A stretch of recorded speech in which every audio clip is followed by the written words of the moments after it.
Minha mãe me chamou de peso morto a vida inteira. No meu aniversário de 21 anos, entreguei a ela a escritura de uma casa que comprei à vista e mandei ela embora. Mas o que aconteceu em seguida mudou tudo o que eu achava que sabia sobre família. Preciso voltar ao início de tudo, porque você não vai acreditar em como cheguei até aqui. Meu nome não importa para esta história, mas o que importa é que cresci em uma casa onde o amor vinha com condições, e essas condições eram impossíveis de cumprir. Pelo menos, era o que eu pensava durante os primeiros 20 anos da minha vida. Esta é a história de como passei de ser a criança em quem ninguém acreditava para a pessoa que teve que tomar a decisão mais difícil da minha vida. E honestamente, ainda não tenho certeza se fiz a escolha certa. Deixe-me descrever um pouco da minha infância. Eu tinha 7 anos quando minha mãe me chamou de inútil pela primeira vez. Lembro-me claramente porque era meu aniversário. Eu tinha feito um cartão para ela na escola, um daqueles cartões em que você dobra o papel e desenha corações por toda parte. Eu estava tão orgulhosa. Corri da escola para casa, entrei pela porta como um furacão e entreguei o cartão para ela com o maior sorriso no rosto. Ela olhou para o desenho por uns 2 segundos, depois o jogou na bancada da cozinha. Isso é para me impressionar? Você tem 7 anos e ainda desenha como um bebê. Seu primo já lia livros com capítulos na sua idade. Essa foi a primeira vez, mas não foi a última, nem de longe. Cada boletim era uma decepção. Cada trabalho escolar era ruim o suficiente. Cada tentativa que eu fazia para me conectar com ela era recebida com críticas ou completa indiferença. Meu pai foi embora quando eu tinha 3 anos, então éramos só eu e ela. Você pensaria que isso nos aproximaria, mas aconteceu o contrário. Ela me culpava por ele ter ido embora. Ela nunca disse isso diretamente, mas eu a ouvi falando ao telefone com a irmã dela uma vez, quando eu tinha 9 anos. Se eu não tivesse tido esse filho, ele poderia ter ficado, eu poderia ter tido uma vida diferente. Fiquei parada do lado de fora da porta do quarto dela e chorei em silêncio. Aprendi cedo que chorar em voz alta só piorava as coisas. A escola se tornou minha fuga, não porque eu amasse aprender, mas porque eram 7 horas de dia em que eu não precisava pisar em ovos. Eu podia respirar, fiz amigos, ri, me senti normal. Mas todos os dias, às 3 da tarde, aquele nó se formava no meu estômago porque eu sabia que tinha que ir para casa. A pior parte nem eram as palavras, eram os olhares. O jeito como ela me encarava com uma expressão que dizia que eu era um fardo que ela nunca pediu. O jeito como ela suspirava pesadamente sempre que eu entrava na sala, o jeito como ela falava dos filhos dos amigos e das conquistas deles, e depois me olhava como se eu fosse o motivo de ela não poder se gabar de nada. Quando completei 13 anos, algo mudou em mim. Parei de tentar obter a aprovação dela. Percebi que não importa o que eu fizesse, nunca seria o suficiente. Então, fiz uma promessa a mim mesma. Um dia, eu provaria que ela estava errada. Não por ela, por mim. Eu me tornaria tão bem-sucedida que a opinião dela não importaria mais. Eu construiria uma vida tão boa que ela se arrependeria de cada palavra cruel, cada olhar desdenhoso, cada vez que me fez sentir insignificante. Mas eu não tinha ideia de como faria isso. Eu era apenas um garoto sem dinheiro, sem contatos e sem rede de apoio. Estava começando do zero. Foi no ensino médio que comecei a entender as coisas. Consegui meu primeiro emprego aos 15 anos trabalhando em um supermercado local, empacotando compras e recolhendo carrinhos de compras no estacionamento. Minha mãe não se importava. Ela não perguntava para onde eu ia ou quando eu voltaria. Contanto que eu não a atrapalhasse, ela estava feliz. Eu economizava cada centavo que ganhava. Enquanto outras crianças compravam videogames e iam ao cinema, eu guardava dinheiro em uma caixa de sapatos debaixo da minha cama. Eu ainda não tinha conta bancária e, sinceramente, não confiava em bancos mesmo. Aquela caixa de sapatos se tornou meu porto seguro. Cada vez que eu colocava dinheiro nela, me sentia um pouco menos presa. Aos 16 anos, comecei a aprender sobre negócios online. Passava horas na biblioteca da escola assistindo a vídeos sobre empreendedorismo, imóveis, investimentos, qualquer coisa que pudesse me ajudar a construir riqueza. Eu era obcecado. Minhas notas eram medianas porque eu não me importava em impressionar os professores. Eu me importava em impressionar a mim mesmo. Comecei um pequeno negócio aos 17 anos, nada de extravagante, apenas comprando e revendendo tênis. Encontrava edições limitadas online, comprava e revendia por 2 ou 3 vezes o preço. Parece simples, mas me ensinou tudo sobre oferta e demanda, atendimento ao cliente e marketing. Em 6 meses, eu estava ganhando mais dinheiro do que no meu emprego no supermercado. Então, pedi demissão e me dediquei integralmente ao negócio de tênis. Minha mãe percebeu as encomendas chegando em casa. Uma vez ela perguntou o que eu estava fazendo e eu disse que estava administrando um negócio. Ela riu na minha cara mesmo. Um negócio? Você é uma criança brincando com sapatos. Não se iluda, vai acabar igualzinho ao seu pai, só falando e sem resultados. Eu não respondi. Simplesmente fui para o meu quarto e adicionei mais uma venda à minha planilha. Quando me formei no ensino médio, eu tinha economizado $30.000. $30.000 dos quais minha mãe não sabia nada. A faculdade não era para mim. Eu sabia disso desde cedo. Não ia desperdiçar 4 anos e me endividar só para conseguir um diploma que não precisava. Em vez disso, investi ainda mais no meu negócio. Expandi de tênis para eletrônicos, depois para celulares e laptops recondicionados. Aprendi a negociar com fornecedores, a identificar boas ofertas e a construir relacionamentos com compradores.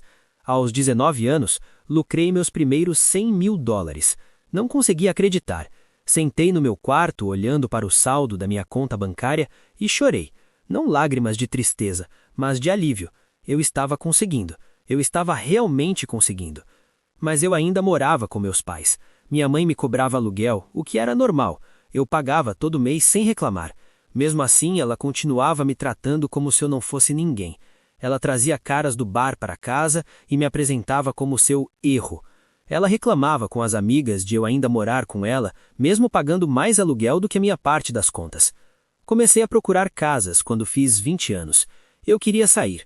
Precisava sair. Mas eu não queria apenas alugar um apartamento. Eu queria ter algo próprio. Queria uma propriedade. Algo que fosse meu e que ninguém pudesse tirar de mim. Encontrei uma casinha a uns 30 minutos de onde morávamos. 2 quartos, um banheiro, um quintal minúsculo. Precisava de reformas, mas era perfeita. O preço pedido era de $180.000. Eu tinha o suficiente para a entrada, mas aí pensei, por que não comprar à vista? Por que lidar com uma hipoteca e prestações mensais quando eu poderia ser o dono, sem dívidas? Então foi isso que eu fiz. Negociei o preço para $165.000. Paguei à vista. Tudo foi resolvido em 3 semanas. Eu tinha 20 anos e era dono de uma casa. Uma casa que era minha, sem senhorio, sem hipoteca, sem compromissos. Não contei para minha mãe. Não contei para ninguém. Passei o ano inteiro reformando o lugar enquanto ainda morava com meus pais. Pintei as paredes, troquei o piso, modernizei a cozinha, fiz a maior parte do trabalho sozinha para economizar. Todo fim de semana eu dirigia até lá e trabalhava 10 ou 12 horas por dia. Virou meu santuário. Quando completei 21 anos, a casa estava pronta. Era pequena, mas era linda. Era minha. E foi aí que tomei minha decisão. Eu ia me mudar, mas não ia me mudar sem fazer barulho. Eu ia deixar minha marca. Meu aniversário de 21 anos caiu num sábado. Minha mãe nem se deu conta. Sem cartão, sem bolo, sem feliz aniversário. Apenas mais um dia. Acordei naquela manhã com um nó no estômago, mas não era o medo do sempre. Era uma mistura de nervosismo e empolgação. Hoje era o dia. Eu tinha a escritura da minha casa em um envelope. Já havia empacotado a maior parte das minhas coisas e me mudado para o novo endereço nas últimas semanas. Meu quarto na casa da minha mãe estava praticamente vazio, exceto por minha cama e alguns poucos pertences. Eu a encontrei na sala de estar assistindo televisão. Sentei-me à frente dela e coloquei o envelope na mesa de centro. Ela olhou para ele, depois para mim, irritada por eu estar interrompendo seu programa. "O que é isto?" Ela perguntou. "Abra", eu disse. Ela revirou os olhos, mas pegou o envelope. Tirou a escritura de dentro e ficou olhando para ela por alguns segundos, confusa. Observei seu rosto enquanto ela assimilava o que estava vendo. Seus olhos se arregalaram um pouco. "O que é isto?" perguntou ela novamente, mas agora em um tom diferente. "É a escritura da minha casa. Comprei-a há 1 ano. Paguei à vista. Estou me mudando hoje." Ela olhou para mim e, pela primeira vez na vida, vi algo além de decepção em seus olhos. Vi choque, talvez até um toque de respeito, embora ela jamais admitisse. Você comprou uma casa? Sim, e preciso que você vá embora. Sua expressão mudou instantaneamente. O choque se transformou em raiva. Com licença? Esta é a minha casa. Você não pode me mandar embora. Na verdade, esta é a sua casa, você tem razão, mas estou indo embora e não volto mais. Passei a vida inteira ouvindo que eu não valia nada, que era um peso morto, que nunca seria nada na vida. E sabe de uma coisa? Eu provei que você estava errado. Tenho 21 anos e sou dono de uma casa. Construí um negócio. Fiz tudo o que você disse que eu não conseguiria. E fiz isso sem o seu apoio, sem o seu incentivo, sem nada de você além de críticas. Levantei-me e peguei a pequena bolsa que havia deixado perto da porta. Cansei de tentar conquistar seu amor. Cansei de esperar que você se orgulhe de mim. Vou seguir em frente com a minha vida e não preciso de você nela. Caminhei em direção à porta, e foi então que ela falou. Sua voz estava mais baixa do que eu jamais a ouvira. Espere. Parei, mas não me virei. Eu não achei que você realmente faria isso. Não achei que você fosse capaz. Virei-me para olhá-la. Ela não estava chorando, mas parecia pequena de alguma forma. Menor do que eu jamais a vira. Esse é o problema, mãe. Você nunca achou que eu fosse capaz de fazer nada. E agora que consegui, é tarde demais. Eu fui embora. Entrei no meu carro e dirigi até minha casa. Minha casa. Atravessei a porta da frente e fiquei parada na sala de estar, e pela primeira vez na vida, me senti livre. Isso foi há 3 meses. Não falo com minha mãe desde aquele dia. Ela ligou algumas vezes, mas não atendi. Não sei se vou atender. Uma parte de mim quer. Outra parte pensa que talvez ela tenha mudado, talvez tenha percebido o que perdeu. Mas a outra parte de mim, a parte que passou 21 anos sendo destruída pela única pessoa que deveria me reconstruir, essa parte não está pronta para perdoar. Morar sozinha tem sido tudo o que eu esperava. Acordo todas as manhãs em uma casa que é minha. Trabalho no meu negócio sem que ninguém me diga que estou perdendo tempo. Cozinho o jantar sem ter que pisar em ovos. Respiro sem aquele peso constante no peito. Mas nem tudo é perfeito. Algumas noites sento no sofá e me pergunto se fui muito duro. Me pergunto se expulsá-la da minha vida da mesma forma que ela me expulsou da dela emocionalmente me torna tão ruim quanto ela. Me pergunto se vou me arrepender disso quando for mais velho. A verdade é que eu não tenho todas as respostas. Não sei se o que fiz foi certo ou errado. Só sei que foi necessário. Eu precisava assumir o controle da minha vida. Precisava parar de deixar que ela definisse o meu valor. E se isso significar perder a única família que me resta, então talvez esse seja o preço que eu tenha que pagar. Sucesso deveria ser uma sensação boa, certo? E é, na maioria das vezes. Mas existe uma pequena parte de mim que gostaria de poder compartilhar isso com alguém que realmente se importasse.